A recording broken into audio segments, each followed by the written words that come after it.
ऐनक पहने लाठी पकड़े चलते थे वो शान से, जालिम कांपे थर थर थर थर सुन के उनके नाम रे। कत्था उनका छोटा सा और सरपट उनकी चाल रे, दुबले से पतले से थे वो चलते सीना तान रे। यहाँ दोस्तों आपने सही समझा है, हम बात कर रहे हैं महात्मा गांधी की। हम भारत के इतिहास के संदर्भ में जितने क्वेश्चन एग्जाम में आते हैं उनमें से सबसे इम्पोर्टेंट है मॉडर्न हिस्ट्री, और मॉडर्न हिस्ट्री में स्वतंत्रता संघर्ष। और जब भी स्वतंत्रता संघर्ष की बात होगी तो उसमें गांधी युग का नाम सबसे पहले आता है। महात्मा गांधी को थोड़े हम करीब से जानेंगे। ऐसा नहीं है कि आपने महात्मा गांधी को पढ़ा नहीं होगा, क्योंकि बचपन से लेकर और आज तक हम लोग इतिहास में जब भी शुरुआत करते हैं तो गांधी जी से ही शुरुआत करते हैं। पर गांधी से संबंधित अब उनका दायरा थोड़ा सा बड़ा होगा। जैसे जैसे बच्चों का लेवल बढ़ रहा है वैसे वैसे एग्जाम में क्वेश्चन भी कठिन आते जा रहे हैं। इसलिए हमने कोशिश किया है कि हम थोड़े महात्मा गांधी को बहुत करीब से जानने का प्रयास करते हैं। तो आइए जानते हैं महात्मा गांधी का जीवन कैसा था।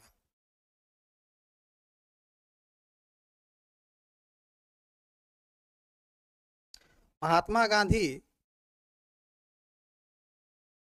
के जीवन को हम चार क्रम में बांट करके देखना चाहेंगे। ठीक है, वो है पहला कि महात्मा गांधी की पारिवारिक परिदृश्य क्या था। महात्मा गांधी का जन्म कब हुआ उनके विषय में जानेंगे। ठीक है, उनके फैमिली बैकग्राउंड के विषय में जानेंगे। उसके बाद हम जानेंगे उनके एजुकेशन को। उसके बाद जानेंगे हम लोग महात्मा गांधी भारत से इंग्लैंड जाते हैं बैरिस्ट्री की पढ़ाई करने के लिए। वहाँ पर उनसे उनके संदर्भ में कौन कौन से घटनाक्रम घटती है वो जानकारी रखेंगे। तीसरे क्रम में महात्मा गांधी साउथ अफ्रीका जाते हैं और लंबे अंतराल तक महात्मा गांधी साउथ अफ्रीका में रहते हैं। वहाँ से जब आते हैं तो महात्मा गांधी का कद बहुत बड़ा हो जाता है और फाइनली महात्मा गांधी भारत में आते हैं और भारत में स्वतंत्रता संघर्ष को बढ़ावा देते हैं। तो यहाँ पर 1919 से लेकर के 1947 तक के पीरियड को हम डिस्कस करेंगे। इनफैक्ट महात्मा गांधी का शुरुआत तो 1915 से ही हो जाता है, फिर भी उनका एक्टिव जो राजनीति है वो 1919 से चालू होती है, जो अंग्रेजों के खिलाफ होती है। चलिए हम लोग देखते हैं महात्मा गांधी के विषय में कि महात्मा गांधी का जन्म कब हुआ था। तो महात्मा गांधी का जन्म हुआ था 2 अक्टूबर 1869 गुजरात के पोरबंदर नामक स्थान पर। ये क्वेश्चन बहुत ही कॉमन क्वेश्चन है, अक्सर एग्जाम में आता है। लेकिन कुछ समय के बाद, लगभग 5 साल के बाद, वे लोग पोरबंदर छोड़कर राजकोट चले आते हैं, क्योंकि शिक्षा दीक्षा और क्या बोलते हैं बड़े होने पर सारी सुख सुविधाएं छोटे से शहर में नहीं मिल पाती। महात्मा गांधी के पिता का नाम था मोहनदास करमचंद गांधी। इस मोहनदास करमचंद गांधी को महात्मा गांधी भी कहा जाता है, जो कि उनका उपनाम है। मोहनदास करमचंद गांधी के पिता कौन थे? तो मोहनदास उनका ओरिजिनल नाम था, करमचंद गांधी उनके पिताजी का नाम था। और करमचंद गांधी को ही उनके बचपन के दोस्त और मित्र उन्हें काबा गांधी के नाम से भी पुकारते थे। बहुत कम जगह डिस्कस करने को मिलेगा कि काबा गांधी कौन थे। तो महात्मा गांधी के पिता करमचंद गांधी का ही दूसरा नाम काबा गांधी। महात्मा गांधी के पिता की मृत्यु 1885 में हो जाती है, जब महात्मा गांधी की शादी हुई रहती है, लगभग 16 साल की अवस्था रहती है, तब उनके पिता का देहांत हो जाता है। इसके संदर्भ में कई कहानियां भी मिलेगी, हम आगे डिस्कस करेंगे। महात्मा गांधी के पिताजी क्या काम करते थे? तो वो राजकोट में दीवान थे, लेकिन कुछ समय बाद, कुछ समय के लिए, शॉर्ट इंटरवल के लिए बांकेनेर से भी उन्होंने पदभार ग्रहण किया और कुछ समय तक वहां सेवा दी। अगर कभी एग्जाम में क्वेश्चन में राजकोट नहीं दिया हुआ वो कहाँ के दीवान थे, तो बांकानेर भी क्वेश्चन सही हो सकता है। महात्मा गांधी की मां का नाम पुतलीबाई, और पुतलीबाई 1890 तक महात्मा गांधी के पिता के जीवन संगनी का रोल निभाते हैं। महात्मा गांधी के कितने भाई थे? ये थोड़ा अजीब क्वेश्चन है कि महात्मा गांधी के कितने भाई थे, तो महात्मा गांधी और उनके सभी भाई बहन मिल करके टोटल वो लोग 4 मेंबर थे, है ना, जिसमें कि उनके 2 बड़े भाई थे, लक्ष्मी दास और करसन दास, और एक बहन भी थी जिसका नाम था रलियत बेन। अगर ट्रिक से याद करना चाहें तो लिखेंगे लर कर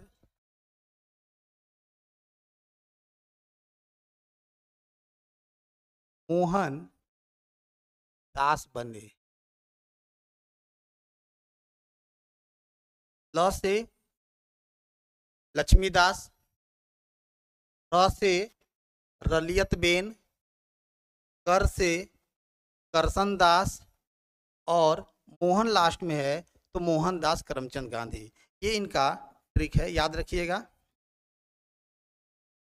महात्मा गांधी की विवाह कब होती है? देखिएगा, महात्मा गांधी का विवाह बहुत ही छोटे में, कह सकते हैं आप बाल विवाह का उनके साथ सामना हुआ है। महात्मा गांधी जब 13 वर्ष की अवस्था में रहते हैं तो उनसे 1 साल बड़ी, लगभग 14 वर्ष की उम्र में उनकी पत्नी कस्तूरबाई मक्कनजी, कस्तूरबाई मक्कनजी जो कि एक व्यवसायी की बेटी थी, उनसे इनका विवाह हुआ, और बाद में यही कस्तूरबाई मक्कनजी कस्तूरबा गांधी के नाम से चर्चित हुई, क्योंकि गुजरात में लोग रेस्पेक्ट से बाई को बा कहते हैं, इसलिए इनका नाम पड़ गया कस्तूरबा। महात्मा गांधी की शादी कब होती है? 1883 में। 22 फरवरी 1944 को, याद रखेंगे, 22 फरवरी 1944 को महात्मा गांधी की पत्नी कस्तूरबा गांधी का देहांत होता है। क्यों देहांत होता है, कहाँ देहांत होता है, इससे क्वेश्चन आता है। देखेंगे कि 1944 में महात्मा गांधी की पत्नी आगा खां पैलेस में कैद रहती है महात्मा गांधी के साथ, और ये बचपन से ही, हालांकि शुरू से इनको सीवियर ब्रोंकाइटिस नामक रोग था, जिसको सीने या फेफड़े का रोग कहते हैं, सांस लेने में इनको प्रॉब्लम रहती है, और इसी समय जेल में इन्हें निमोनिया नामक बीमारी हो गई, और निमोनिया नामक बीमारी से ग्रसित होने के बाद इनका बचना लगभग असंभव था, और ये महात्मा गांधी को छोड़कर चली गई। इसके बाद देखेंगे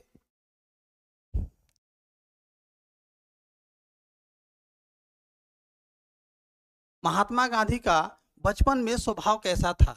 महात्मा गांधी थोड़े शर्मीले थे, अंग्रेजी में कह सकते हैं इंट्रोवर्ट, जो अपनी दिल की बात सामने वाले को स्पष्ट रूप से नहीं कह पाता है, उसे हम लोग इंट्रोवर्ट कहते हैं, अंतर्मुखी। महात्मा गांधी अंतर्मुखी स्वभाव के थे, लेकिन निस्वार्थ भाव से रहते थे। महात्मा गांधी की बेसिक शिक्षा कहाँ हुई?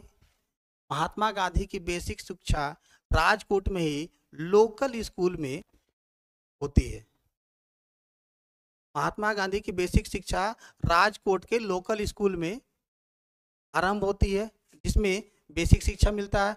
उसके बाद देखते हैं अल्फ्रेड हाई स्कूल में, लगभग 11 साल की उम्र थी, अल्फ्रेड हाई स्कूल में उनकी एडमिशन होती है, और श्यामल दास हाई स्कूल से ये 18 साल की उम्र में ग्रेजुएशन पूरी करते हैं।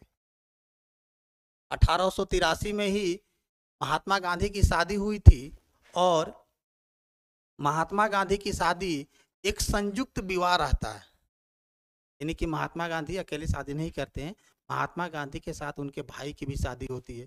हालांकि शादी का ज्ञान या शादी के विषय में जो उत्सुकता होती है वह आम बच्चों की उम्र में नहीं होती।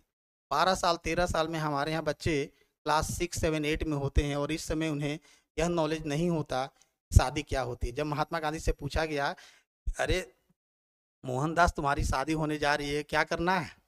बोलते क्या करूँगा, नए कपड़े पहनूंगा, मिठाई खाऊंगा और अपने रिश्तेदारों के साथ डांस करूंगा, और क्या। ये उनकी सोच थी। अब कल्पना कर लीजिए कि इतने उम्र में बच्चों के जाए तो वो कौन सा भविष्य देखेंगे। एनीवे, महात्मा गांधी की शादी होने के बाद महात्मा गांधी थोड़े से, अब मैंने पहले बताया था कि महात्मा गांधी थोड़े से झेंपू टाइप के इंसान थे, है ना, लेकिन 12 साल 13 साल की उम्र में बच्चों में लैंगिक परिवर्तन आते रहता है, और इस समय महात्मा गांधी का झुकाव अपनी पत्नी के तरफ ज़्यादा हुआ। लेकिन चूंकि इस गांव में जो अक्सर होता है कि शादी तो हो गई पर गौना नहीं हुआ, और जब गौना नहीं होगा तो पत्नी इनके पास नहीं है। महात्मा गांधी को पता था, अक्सर घूमते रहते थे, देखते थे अपनी पत्नी को, लेकिन बात नहीं कर पाते थे, पर थोड़े उदास रहते थे। खैर 2 साल के बाद लगभग उनकी पत्नी उनके पास आ गई, और 1885 में महात्मा गांधी बहुत जल्द पिता बनते हैं। महात्मा गांधी को पहला जो बच्चा होता है वह ज़्यादा दिन तक सरवाइव नहीं कर पाता। एग्जैक्ट तो नहीं पता है कि वो लड़की थी या लड़का, कुछ लोग कहते हैं कि वो लड़की थी, है ना। बहुत जल्द उसका देहांत हो गया, इसीलिए हम लोग नहीं कहते हैं कि ये पहला बच्चा था, लेकिन पहला बच्चा उनका सरवाइव नहीं किया।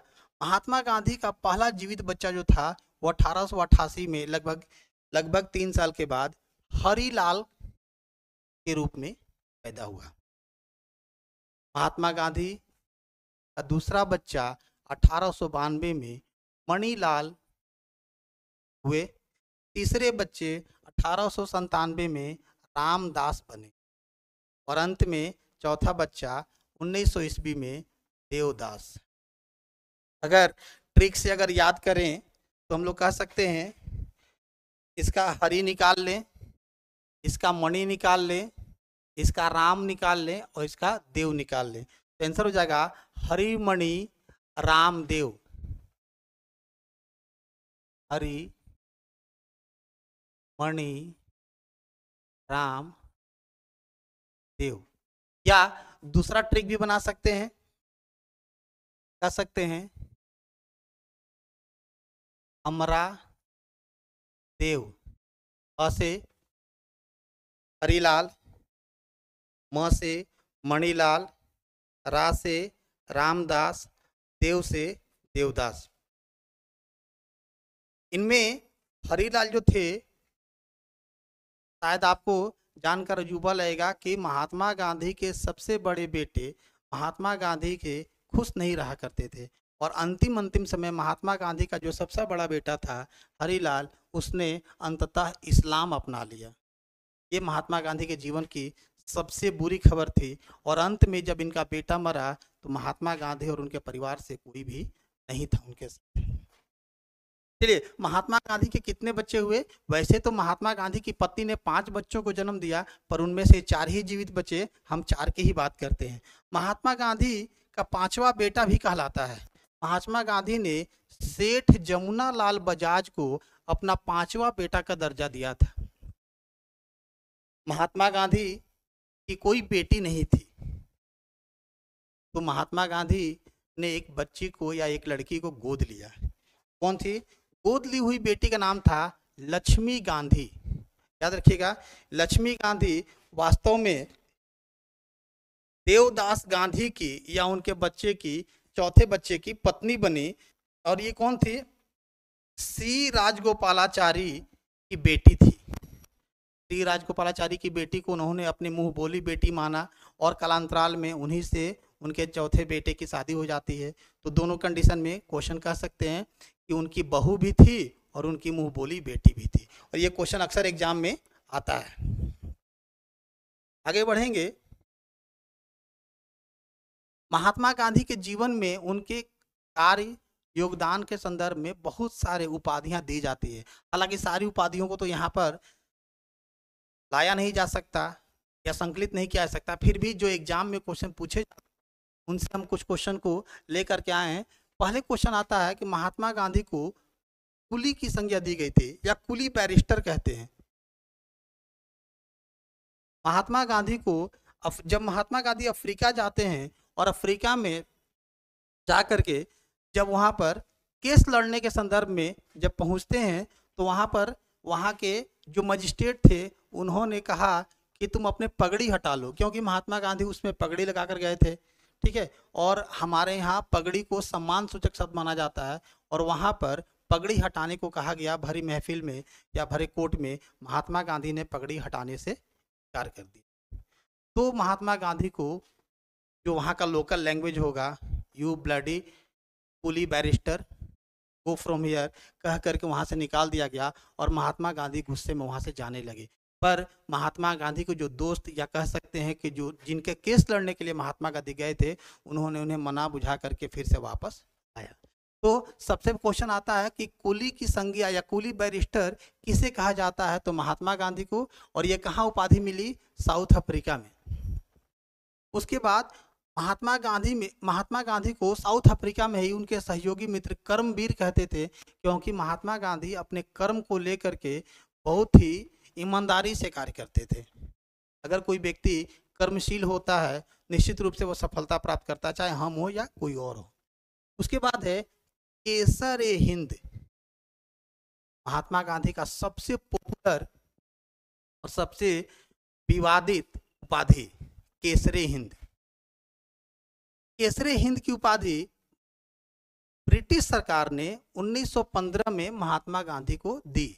जब महात्मा गांधी 1915 में साउथ अफ्रीका से भारत आते हैं उसके बाद, लेकिन महात्मा गांधी को यह उपाधि इसलिए नहीं मिलती है कि उन्होंने भारत के लिए बहुत कुछ किया था। देखेंगे कि महात्मा गांधी साउथ अफ्रीका में एक दंगा के समय में, या यूं कह सकते हैं कि युद्ध हो रहा था, गृह युद्ध छिड़ा हुआ था साउथ अफ्रीका में, और उस कंडीशन में महात्मा गांधी ने मरीजों को अस्पताल तक पहुंचाने के लिए गाड़ी की व्यवस्था, जिसको हम लोग कह सकते हैं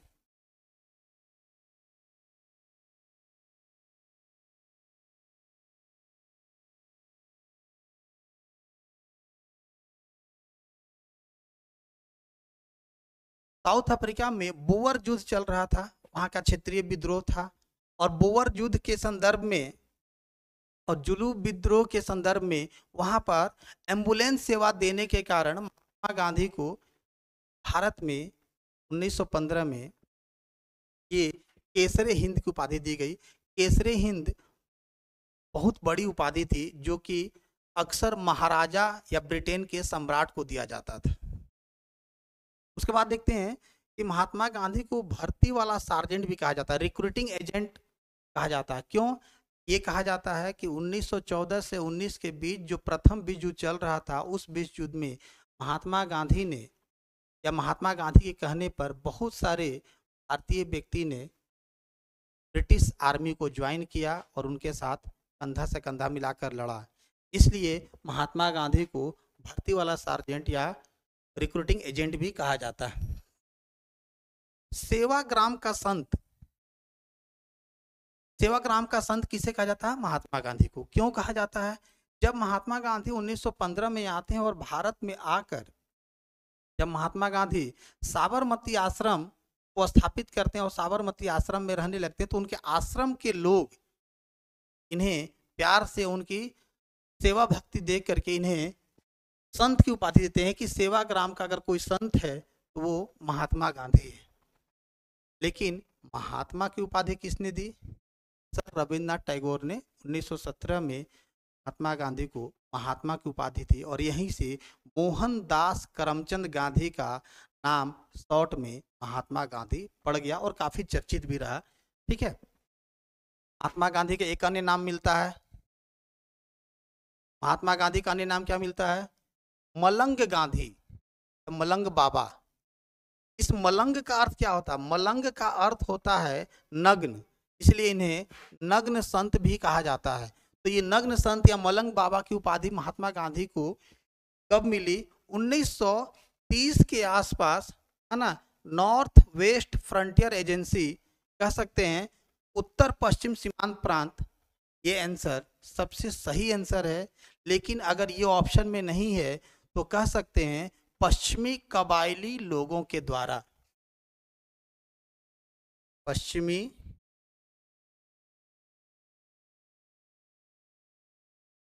कबायली लोगों के द्वारा महात्मा गांधी को अर्धनग्न फकीर की संज्ञा दी गई है।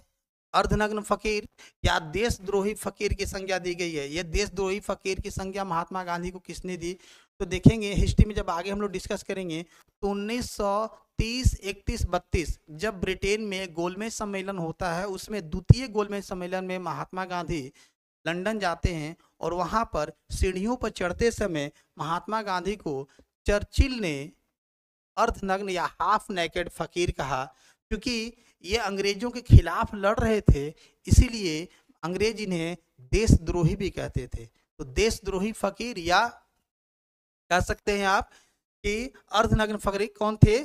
चर्चिल। लेकिन कभी कभी चर्चिल ऑप्शन में नहीं होता, उस कंडीशन में एक और अंग्रेज का नाम आता है, हालांकि उसके विषय में बहुत जानकारी नहीं मिलती है, लेकिन फ्रैंक मॉरिस नाम का व्यक्ति का भी जिक्र मिलता है 1931 में। इसने भी इन्हें अर्धनग्न या हाफ नेकेड फकीर कहा था। महात्मा गांधी को राष्ट्रपिता की उपाधि दी गई। राष्ट्रपिता सुभाष चंद्र बोस ने 1944 में भारत छोड़ो आंदोलन के दौरान दिया था। जब सुभाष चंद्र बोस ने पूर्वोत्तर भारत के क्षेत्रों में जापान के साथ मिलकर हमला कर रहे थे, उस समय रंगून रेडियो पर उन्होंने कहा था कि भारत की आज़ादी का अंतिम युद्ध आरंभ हो गया है। इस पावन अवसर पर हे राष्ट्रपिता, हम आपका आशीर्वाद और स्नेह मांगते हैं। महात्मा गांधी को बापू कहा जाता है। हालांकि ये कोई भी, जितने भी आपको दिए हुए सॉर्बिक्वेट्स या उपनाम हैं, कोई भी नाम सरकार ने नहीं दिया है।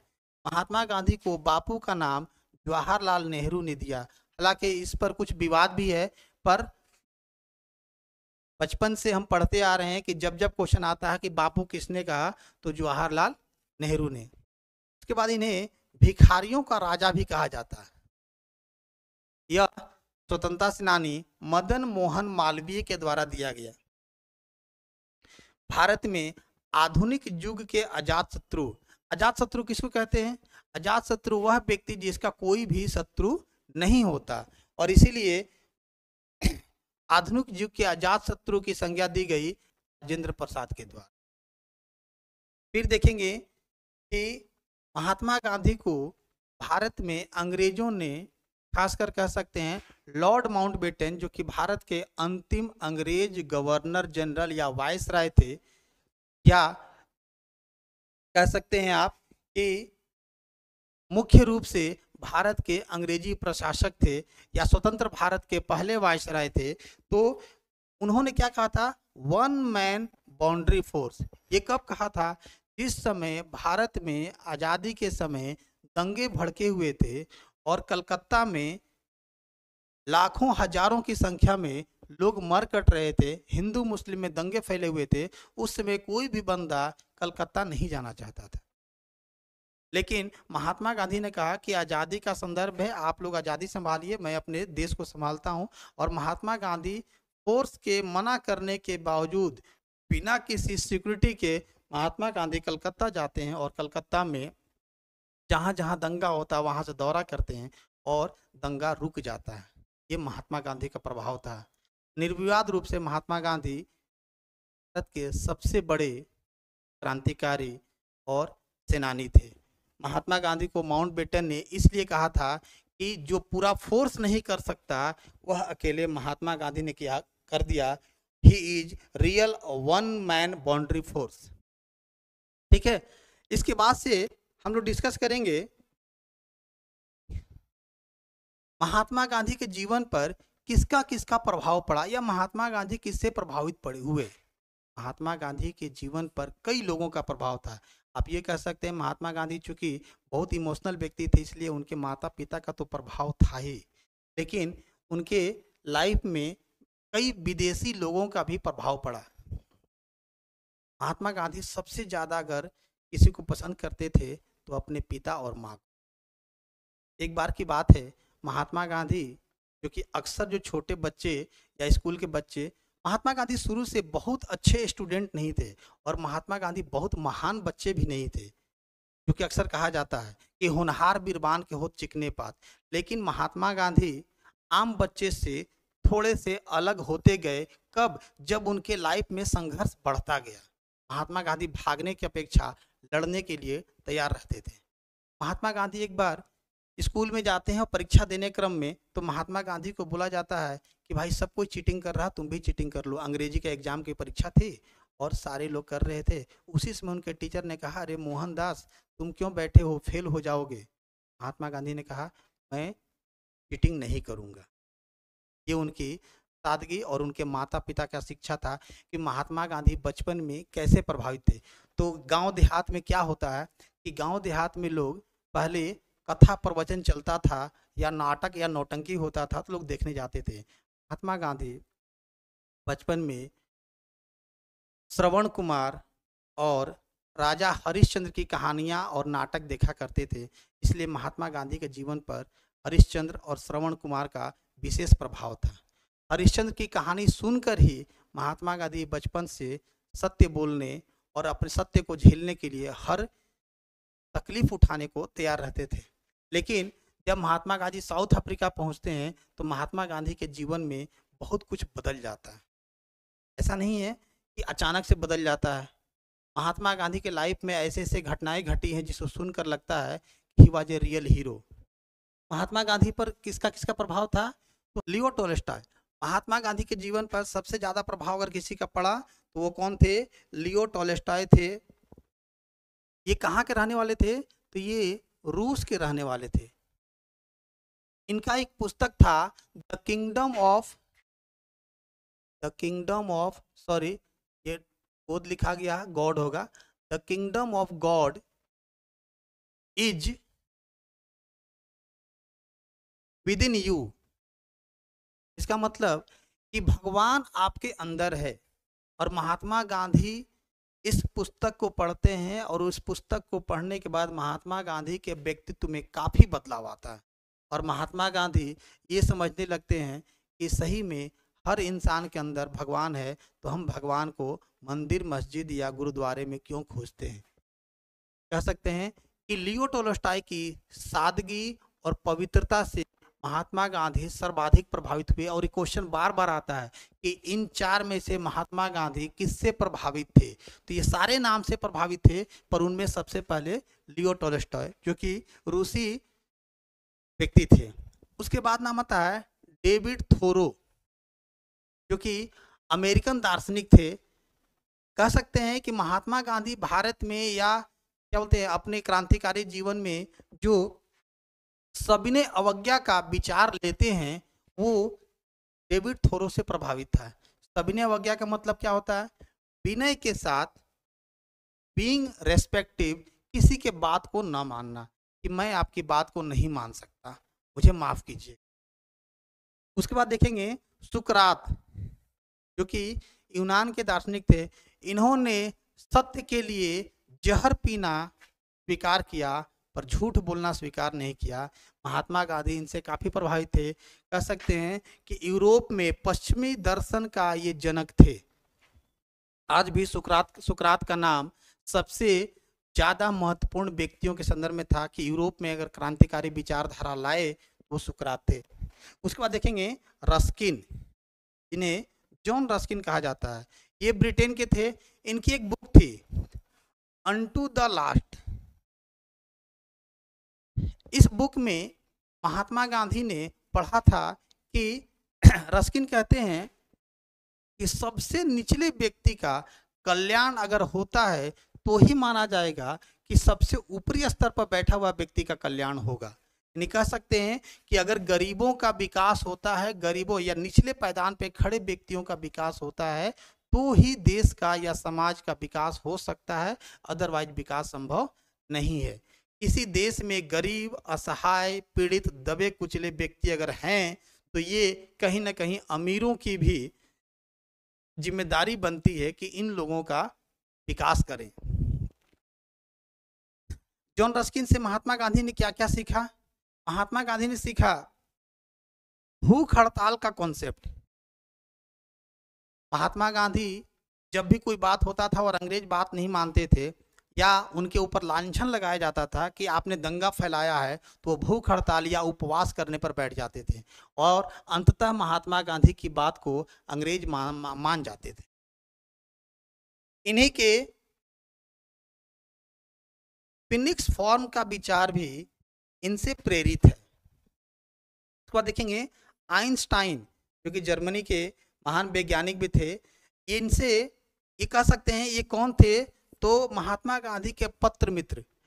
महात्मा गांधी से इनकी कभी मुलाकात नहीं हुई, लेकिन महात्मा गांधी और ये दोनों एक दूसरे से पत्राचार के माध्यम से जुड़े रहते थे, दोनों बेस्ट फ्रेंड कहले जाते थे।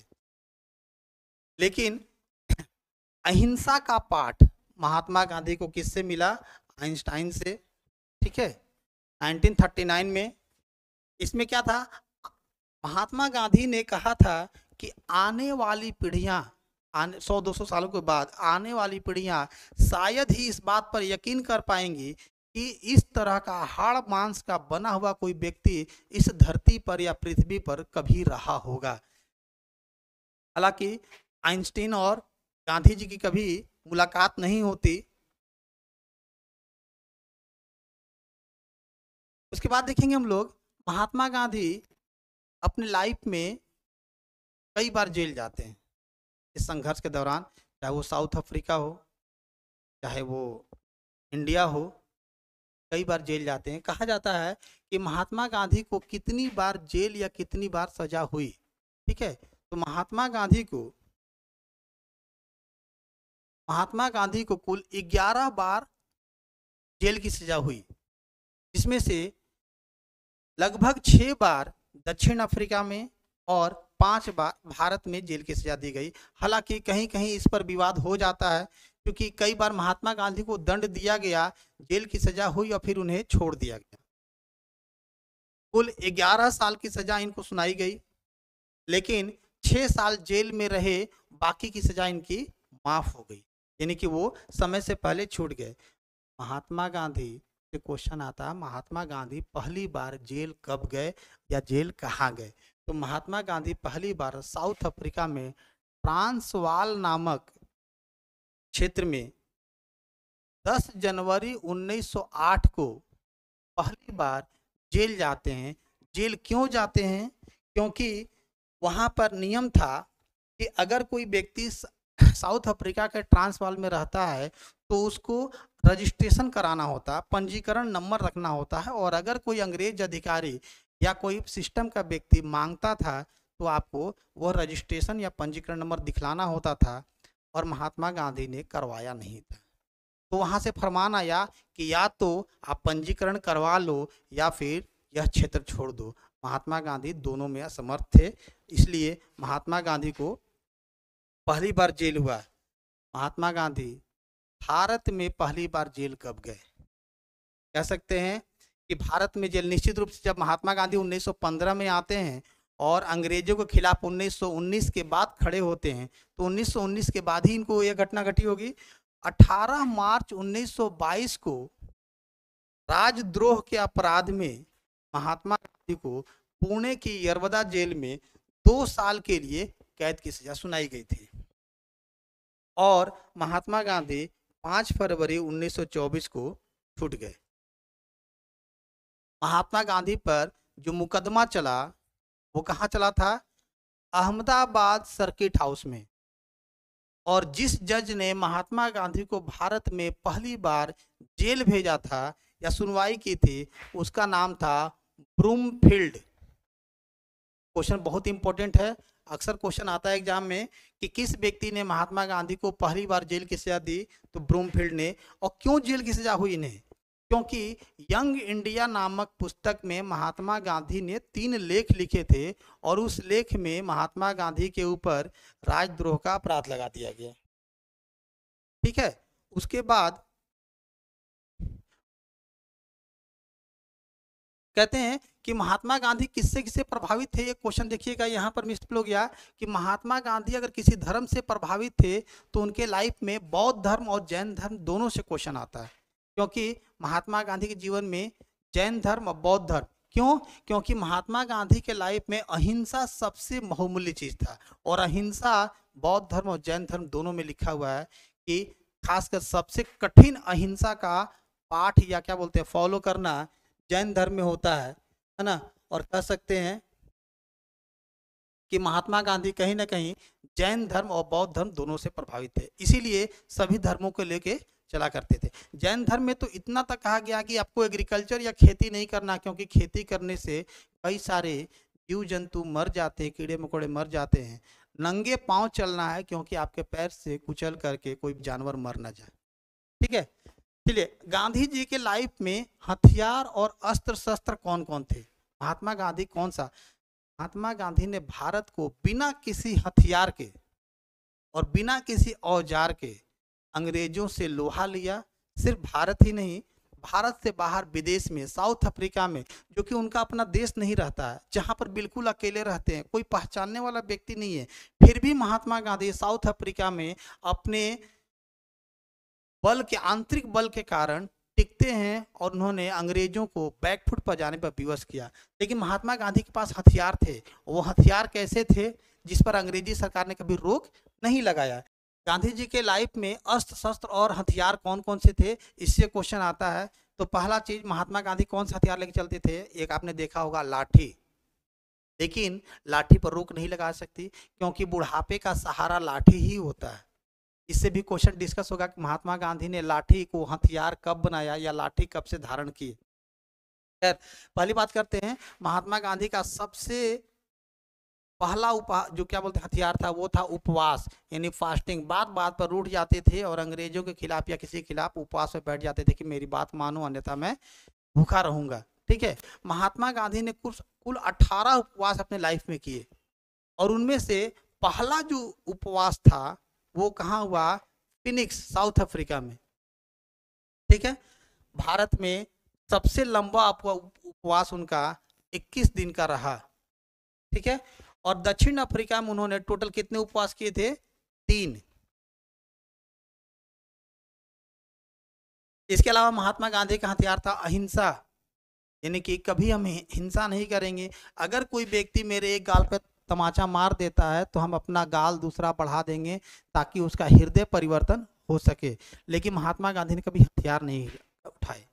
साउथ अफ्रीका में एक बार संसद भवन से गुजरते समय एक व्यक्ति ने या एक सैनिक ने उनके पीछे से लात मारा और लात मार के ये बोला कि तुम्हें पता नहीं है कि संसद भवन से गुजरने का अधिकार किसी को नहीं है। महात्मा गांधी गिर जाते हैं, लेकिन वहां पर उनके एक परिचित कोट्स नामक व्यक्ति, जो कि उनके मित्र कहलाते हैं, उन्होंने उनको वहां से बचाया था। कौन मित्र थे? कोट्स। के बाद है सत्याग्रह। सत्य के लिए कुछ भी हो जाए, कुछ भी हो जाए, झूठ नहीं बोलेंगे। और महात्मा गांधी कब से इस बात को स्वीकार करते हैं, कब से वो सच्चे बन जाते हैं। महात्मा गांधी देखिएगा कि जब जीवन काल का शुरुआती दौर था, खासकर स्कूलिंग भारत में, तो महात्मा गांधी एक बार आम बच्चे की तरह सारे आदत उनमें थे। ठीक है, हो सकता है वो नशा करते हों। एक बार की बात है, कहा जाता है कि महात्मा गांधी के बड़े बेटे के जेब से उनके नौकर और महात्मा गांधी ने मिलकर उनकी घड़ी निकाल ली थी और उसको बेच करके सिगरेट पिया था। सिगरेट पीते समय नौकर ने सिगरेट खींचा और उनको भी दिया कि लो मोहन तुम भी पियो। लेकिन महात्मा गांधी सिगरेट को मुंह तक ले जाते हैं, फिर पता नहीं अंदर से कौन सा उनका चलता अंतरात्मा जागता, बोलता है मैं नहीं पीऊँगा, छोड़ के चले जाते हैं। घर में बवाल हो जाता है कि आखिर जेब से घड़ी की चोरी किसने की? घर में ऐसा कौन है व्यक्ति जो घर की चीज़ों को चुरा सकता है? और घर में चोरी और क्या बोलते हैं इस तरह के गलत आदत का शिकार कोई भी भाई बहन नहीं था उनका। लेकिन महात्मा गांधी कर चुके थे। जब घर में लड़ाई झगड़ा बढ़ता गया, तब महात्मा गांधी ने एक लेटर लिख करके अपने पिता के पास गए। उनके पिता अक्सर बीमार रहा करते थे, बिस्तर पर थे। महात्मा गांधी उनको लेटर में लिखते हैं और अपना गुनाह कबूल करते हैं। महात्मा गांधी के पिताजी करमचंद गांधी उनको पढ़ते हैं और पढ़ते समय झरझर झर उनकी आंखों से आंसू गिरता है। वो कुछ नहीं बोल पाते हैं कि अपने ही बेटे को सबके सामने कैसे जलील करूं। महात्मा गांधी ने कसम खाई कि आज के बाद पिताजी मैं कभी झूठ नहीं बोलूंगा और न चोरी करूंगा। ये उनके जीवन की पहली सीख थी और महात्मा गांधी यहाँ से सत्यवादी बन गए। ठीक है, महात्मा गांधी ने लाठी कब धारण किया? देखिएगा, महात्मा गांधी शुरुआती दौर में लाठी का यूज करना तो स्वाभाविक नहीं बनता, लेकिन जब महात्मा गांधी थोड़े एजेड हो जाते हैं, ठीक है, और 1930 का पीरियड आता है जिस समय भारत में दांडी मार्च या नमक सत्याग्रह या नमक कानून का दौर था, महात्मा गांधी साबरमती आश्रम से दांडी तक 240 मील लंबा सफर तय करना आरंभ करते हैं कि हम जाएंगे। ठीक है, इस यात्रा में महात्मा गांधी के बहुत सारे दोस्त और क्या बोलते हैं उनके शुभचिंतक बोले कि गांधी जी आप मत जाइए, आपका स्वास्थ्य ठीक नहीं है। महात्मा गांधी ने कहा कि नहीं, मैं जाऊंगा। ठीक है, और इस समय उनके एक मित्र थे, नाम था काका कालेलकर। काका कालेलकर ने महात्मा गांधी को इसलिए लाठी दी कि थोड़े सा हेल्थ इनका खराब है और ये बुजुर्ग हो गए हैं, लाठी रहेगा तो कम से कम इनको सहारा मिलेगा। और महात्मा गांधी को लाठी उपहार में दी कि इसको आप जब तक मार्च खत्म नहीं होता तब तक अपने पास रखें। और महात्मा गांधी वहां से लाठी उठाते हैं और आजीवन उनके पास यह लाठी एक उपहार के रूप में, एक हथियार के रूप में और एक सहारा के रूप में रह जाता है। और यहीं से महात्मा गांधी इसी दौरान उन्होंने चश्मे को भी धारण किया। महात्मा गांधी का जो फोटो दिखाई देता है, हाथ में लाठी और आंख पे चश्मा, ये यहीं से एक ब्रांड बन जाता है। ठीक है, उसके बाद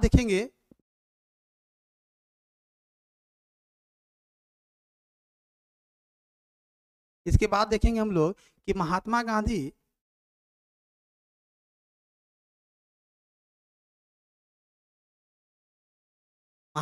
यहाँ से बेसिक एजुकेशन पूरा करने के बाद लंदन जाते हैं। और लंदन में इनके साथ कौन कौन सी घटनाएं घटती हैं, तो महात्मा गांधी अपने बेसिक शिक्षा पूरी करने के बाद, ग्रेजुएशन पूरी करने के बाद महात्मा गांधी चाहते हैं कि वो ब्रिटेन जाएं, लंदन जाके पढ़ाई करें। हालांकि परिवार का कोई भी व्यक्ति, उनका बड़ा भाई छोड़ करके कोई भी व्यक्ति नहीं चाहता था कि महात्मा गांधी लंदन या ब्रिटेन जाएं। उनकी माँ तो बिल्कुल नहीं चाहती थी, क्योंकि उनको डर था कि बेटा जाएगा तो वहाँ से विदेशी मैम या गोरी मैम लेके आएगा, शराब पिएगा, लड़कियों के पीछे भागेगा। महात्मा गांधी के विषय में लोग जानते थे। ठीक है, इसीलिए मना कर रहे थे। लेकिन महात्मा गांधी को अंततः इसलिए इस आधार पर परमिशन मिला कि कभी लड़कियों के साथ नहीं रहेंगे, कभी मदिरा मांस का सेवन नहीं करेंगे और कभी जुआ नहीं खेलेंगे। खैर, महात्मा गांधी लगभग 19 साल की उम्र में ब्रिटेन जाते हैं। 1888 में 25 दिन की यात्रा पूरी करते हैं। 4 सितंबर को जाते हैं और 29 सितंबर को पहुंचते हैं। 29 सितंबर 1888 वहां पर पहुंच के महात्मा गांधी वेस्ट केसिंगटन नामक जगह में एक रूम रेंट पर लेकर उन्होंने अपना निवास बनाया। और उन्होंने यूनिवर्सिटी कॉलेज, याद रखिए क्वेश्चन पूछता है, यूनिवर्सिटी कॉलेज लंदन के इनर टेम्पल कॉलेज से इन्होंने बैरिस्टर की परीक्षा पास की 1891 में, 3 साल के बाद लगभग। याद रखिएगा, महात्मा गांधी जब जाते हैं ब्रिटेन जाते हैं, है ना, और लंदन पहुंचते हैं, तो शुरुआत में महात्मा गांधी बहुत क्या कह सकते हैं कि थोड़े से जिज्ञासु या रंगीन मिजाज के भी थे। घंटों बाल संवारते रहते थे। ये अलग बात है कि बाद में उनके बाल नहीं रहे, पर शुरुआत में महात्मा गांधी काफ़ी शौकीन थे। अक्सर देखे होंगे आप लोग कि कोट में, पैंट में, टाई में हमेशा रहते थे। महात्मा गांधी वहाँ जाते हैं तो पश्चिमी सभ्यता संस्कृति देख करके थोड़े विचलित होते हैं। तो इन्होंने क्या किया, पाश्चात्य संस्कृति को अपनाने की शुरुआत की और पाश्चात्य संस्कृति में उन्होंने पाश्चात्य नृत्य या डांस सीखना आरंभ कर दिया। ठीक है, और एक वाद्य यंत्र बजाते थे, वायलिन। बहुत जल्द इनको, क्योंकि दोनों को कोचिंग लेना स्टार्ट कर दिए, लेकिन बहुत जल्द उनको एहसास हुआ कि यह सब हमारे लिए नहीं है या मैं इन सब चीज़ों के लिए नहीं बना हूँ। और महात्मा गांधी फिर उनसे वापस आ जाते हैं और अपने पढ़ाई पर लग जाते हैं। और महात्मा गांधी बैरिस्टर की पदवी प्राप्त कर वहाँ से आगे बढ़ना आरंभ करते हैं।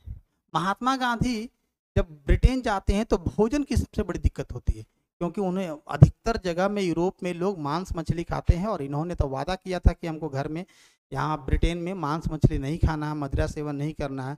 तो महात्मा गांधी को कह सकते हैं कि सिर्फ शाकाहारी भोजन के लिए कई जगह भटकना पड़ता था, और उसी क्रम में उन्होंने शाकाहारी भोजन संस्थान से कंसल्ट किया, और देखते देखते वो उसके प्रमुख सदस्य बन गए, लीडिंग सदस्य बन गए।